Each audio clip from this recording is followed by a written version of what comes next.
Assim, já vou chamar o Rodrigo Marçal dos Santos, que é um pai e faz parte do movimento Pais pela Educação Pública.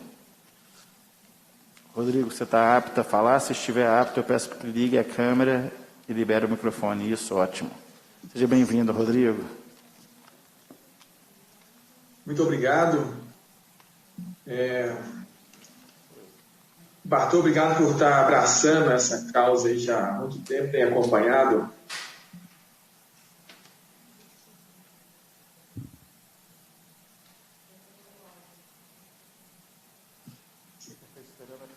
Inclusive, em relação a esse momento tão dramático que nós estamos vivendo, como você falou, sim, sofrimos em decorrência do vírus. Isso é muito... É triste, a gente lamenta, mas como você falou, nós não podemos deixar de enfrentar a realidade que nós estamos vivendo. Em 2019, eu tive a infelicidade de participar com meus 3 filhos que estudam em escola pública do rompimento de um programa chamado Música na Escola. Então, uma série de pais ali, nós nos mobilizamos, era uma média de 100 famílias, e esse programa que foi cortado pela Prefeitura de Belo Horizonte, ele infelizmente não retornou, os nossos filhos foram tirados sem nenhum tipo de aviso, e depois disso, no ano seguinte, nós começamos a pandemia, e esses pais eles se mobilizaram novamente, alguns deles para poder lutar pelo retorno. A gente está percebendo que a educação não é bem tratada, nós estamos num grande descuido com o futuro do nosso país ao tratar a educação dessa forma, e nós formamos o Pais pela Educação Pública. E com essa questão toda, comecei a me aproximar de diversos grupos e tive a felicidade de conhecer aí a Cláudia, a Luciana.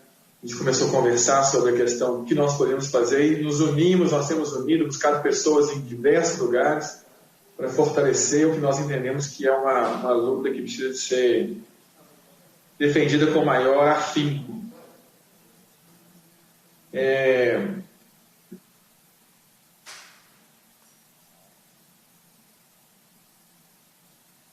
A falta ela está marcando em pai causando. E todos esses pais, essas mães, nós temos falado sobre isso para que as pessoas possam perceber. E isso já foi exposto de várias formas aqui hoje. A doutora Carolina acabou de falar do grande mal que isso está fazendo para o desenvolvimento humano. E isso é muito triste. Eu queria pedir, por favor, que colocasse o slide que eu preparei. No começo aí eu tive a oportunidade de participar com outras pessoas do engajamento para buscar os parlamentares para nos ajudar a colocar a educação no lugar que ela precisa de ter. Então essa foi uma visita na Câmara, aí nós falamos com diversos vereadores, somos gratos pela atenção que nós recebemos de muitos e vamos continuar atrás deles. Pode, por favor.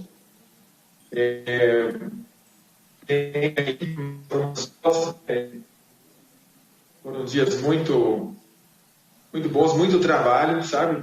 E aqui na Assembleia também, por favor, passa. Nós também tivemos diversos guardiões procurando os nossos deputados. Pode passar, por favor.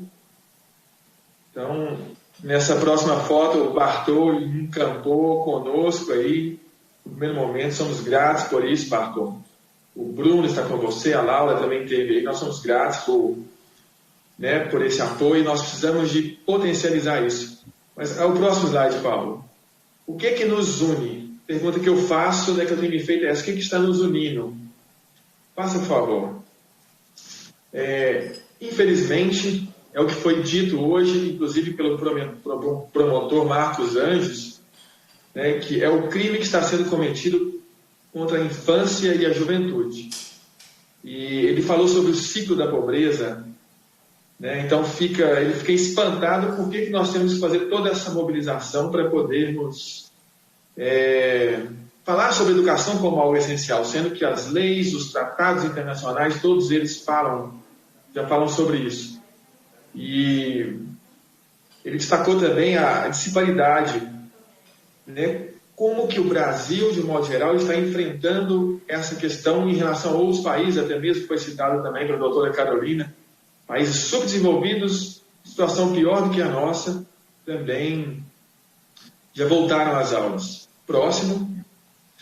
Bem, a minha realidade ela é bem de escola pública. Eu tenho 3 filhos agora que estão estudando em escola pública. E o curioso é que no abril do ano passado, a direção da escola que eles estudavam apresentou uma proposta de protocolo para a Regional Noroeste. Eles afirmavam que eles estavam em condição de voltar. E o que precisava de voltar foi falado hoje. A doutora Carolina disse que são coisas simples. Condição de lavar as mãos, álcool em gel, máscara e distanciamento. Infelizmente, isso não está acontecendo. Em agosto, a subsecretária da SMED, Secretaria Municipal de Educação, ela fez um vídeo falando que as escolas estavam prontas. E teve um xará meu aí, Rodrigo, que ele falou que quem pede retorno nunca visitou uma escola pública. Bem, Rodrigo, eu tenho visitado a escola dos meus filhos e tem outras pessoas que estão importando também. E como a subsecretária falou em agosto do ano passado, nós temos escolas prontas. Ela mostrou escolas prontas. E eu sei que a escola dos meus filhos está prontas. E além da escola, nós temos diversos professores que estão trabalhando, se esforçando para cobrir o que o Estado está deixando de fazer, o município, o Estado, o poder público. E, infelizmente, o que falta é a autorização do Executivo. E isso a gente vê esse descaso tanto no Executivo do município quanto no do Estado. Eu tive em dezembro, fazendo parte do comitê de retorno, uma visita na escola, e a escola continuava pronta em dezembro do ano passado. Os meus filhos mudaram, 2 filhos, eu tenho filhos gêmeos, mudaram para a escola estadual. E muito difícil, muito difícil. O contato é difícil, o acompanhamento é muito difícil. E aí entra a heroína da minha esposa, que tem se mobilizado de todas as formas para poder suprir e ajudar nesse sentido, cobrir aquilo que o Estado prometeu, o município prometeu e não tem cumprido. E essa mudança no meio da pandemia foi bem difícil. E nos grupos que a gente tem, no grupo de WhatsApp, que tem as conversas diretas, nós vemos relatos de mães que nem sequer conseguem fazer contato com a escola do ensino estadual, da rede estadual. E também acontecendo na rede municipal. Então é uma história da ausência do poder público e nós estamos ainda sem aula. Quando eu cheguei aqui hoje, eu até gravei um vídeo onde nós vemos diversas faixas dos sindicatos, dos professores. O sindicato ele realmente tem que lutar pelos professores, mas infelizmente eu não vi nenhuma fala, nenhuma abordagem preocupando com os alunos, que é o motivo pelo qual os professores existem. Se não tiver alunos, não vai ter professores. Próximo, por favor. Então eu tenho 5 filhos, 2 são casadas, moram fora, 3 escolas públicas. Tenho 2 netos que estudam em escola pública nos Estados Unidos. Eles voltaram a estudar em agosto. Então, nessa última semana de maio, quando termina o ano letivo lá, o meu neto falou, ele foi para a aula sem máscara. É uma questão de desenvolvimento do país, lá as pessoas têm mais pessoas vacinadas, mas ainda assim, quando eles começaram as aulas em agosto do ano passado, não tinha vacina. E eu tenho um genro também lá que é professor. Não houve interrupção desde agosto. O protocolo dizia que se tivesse uma contaminação maior, interromperia as aulas no sistema de bolhas, mas isso não aconteceu, felizmente. Próximo, por favor. Então, o que está acontecendo? As crianças e adolescentes são as maiores vítimas dessa pandemia, como foi dito hoje. Na medida em que a violência doméstica, os abusos sexuais e a evasão escolar as atingem em alguns casos de maneira irreversível. Próximo, por favor. Tem umas perguntas. Vocês sabiam que o Brasil é o segundo país com mais tempo de escola fechada? E passando a média de 260 dias, estudos iniciais já têm mostrado um déficit gigantesco de desenvolvimento, com resultado que comprometem uma geração. Em abril de 2020, a Unesco, junto com o Banco Mundial, publicaram o Marco da Ação e recomendações para a reabertura de escolas. De planejamento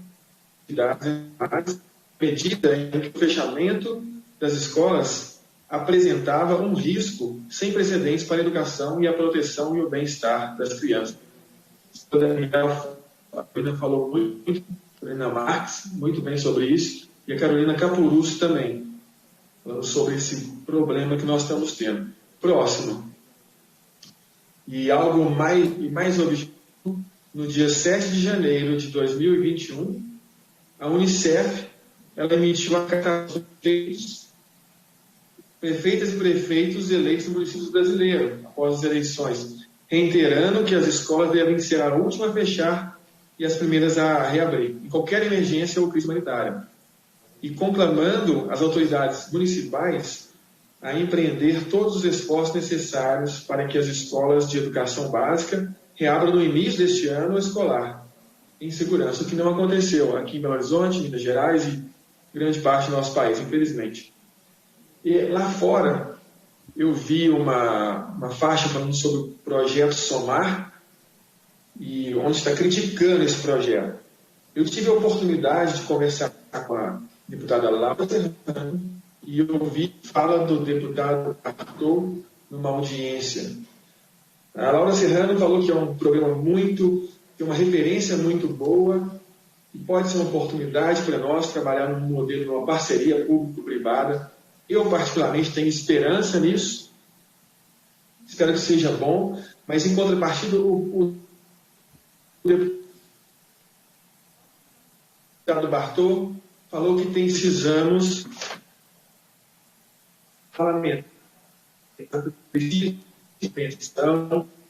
esse projeto, porque se ele não der certo, nós vamos estar impedindo de dar certo em outros lugares, como nos Estados Unidos, por exemplo. Então, nós precisamos de ter essa experiência social, é preciso de ter um foco em relação a esse projeto. Eu li sobre ele, acho muito interessante, mas infelizmente, como o deputado Bartô, a sociedade não foi bem formada em relação a isso, por isso estão reagindo de forma negativa. E aí nós vimos o sindicato também trabalhando contra essa ideia.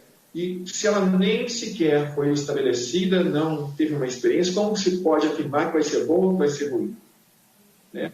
Essa bem conduzida. E para terminar, eu quero falar de um outro assunto que eu tenho visto dentro da minha casa, que é extremamente preocupante e tem consequências, pode ter consequências terríveis em toda a nossa sociedade. O próximo. Uma das consequências em relação a essa pandemia é uma exposição à internet maior. Então, um assunto que em breve irá trazer ainda mais dor para nossas famílias é relacionado à pornografia. A minha esposa me mostrou na semana retrasada sobre esse grupo dos Estados Unidos. Ela tem traduzido para poder entender, que fala sobre uma nova droga, que é a pornografia. Próximo. O Dr. John Fauber, ele é um PhD nessa área de abuso, de problemas relacionados à sexualidade e de onde que vem. Então ele diz que existem mais de 50 estudos que mostram uma ligação direta entre pornografia e a violência sexual. Como nós estamos falando, essa comissão, a Comissão de Educação, isso é algo que é aprendido.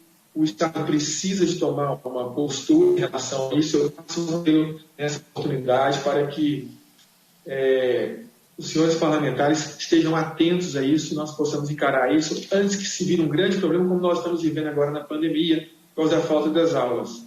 E, próximo falou, está 11 pontos sobre esse problema que está assolando os nossos jovens, as nossas crianças. 11% dos meninos e 8% das meninas viram pornografia antes de 10 anos de idade. 58% dos meninos e 38% das meninas viram aos 14 anos. 85% dos homens, 73% das mulheres já viram isso aos 18 anos. 68% dos adolescentes encontram pornografia sem querer. E 37% viram intencionalmente a pornografia. 57% dos adolescentes de 13 a 17 anos procuram pornografia pelo menos uma vez por mês. 1% dos vídeos pornográficos são menores de 10 anos. Crianças menores de 10 anos representam 22% dos jovens menores de 18 anos que estão vendo pornografia online. Próximo. O que mais incomoda as crianças na internet? Um estudo com mais de 9 mil crianças de 9 a 16 anos descobriu que 22% delas se incomodam quando expostas à pornografia e 18% a conteúdo violento. Quando adolescentes estão envolvidos em sexting, é um tipo de interação que envolve postagem, vídeos ou mensagens de texto sexuais, né? Quase 27% dos adolescentes recebem sexting. Cerca de 15% estão enviando mensagem de texto, 12% encaminham sexo sem permissão, 8% dos adolescentes tiveram um de seus sexos encaminhados sem o seu consentimento. Bem, a próxima, por favor. O que eu posso falar, que eu tenho visto já há muito tempo, é que eu tenho uma certeza em relação a essa questão toda da pandemia, é que nós vamos ter vergonha de contar essa história no futuro. Realmente é triste quando eu vejo a realidade dos meus filhos aqui no Brasil. Vejo criancinhas tendo escola em várias escolinhas hotel, sem problema. Vejo os meus netos, né, morando em outro país, em escola pública, tendo aula e se desenvolvendo. Como a doutora Carolina Marques falou, aqui nossos filhos, eu fico com pena daqueles menores e com menos condição social, socioeconômica ainda, como eles vão sofrer. Próximo, por favor. Então, eu agradeço pela oportunidade, agradeço ao deputado Bartô, agradeço a toda essa casa e eu pode terminar a apresentação. Eu sei que é muito importante nós temos essa luta que os guardiões estão empenhados. Eu vejo, né, uma grande esperança nesse tipo de movimento que tem o privilégio de estar engajado. Eu agradeço a essa casa, tantas pessoas que aqui se dispuseram e falaram tão bem, com tanta propriedade, enquanto nós temos visto muita mentira sendo espalhada por aí, né, para amedrontar as pessoas e impedir que as aulas voltem de maneira segura e presente. Os guardiões vão continuar, estão abrindo essa semana, nós vamos ter lives essa semana, acompanhe nossas páginas. Eu represento também o Grupo Pais pela Educação Pública, acompanhe nossa página também. Nós estamos preocupados e queremos contribuir com a nossa sociedade. Muito obrigado.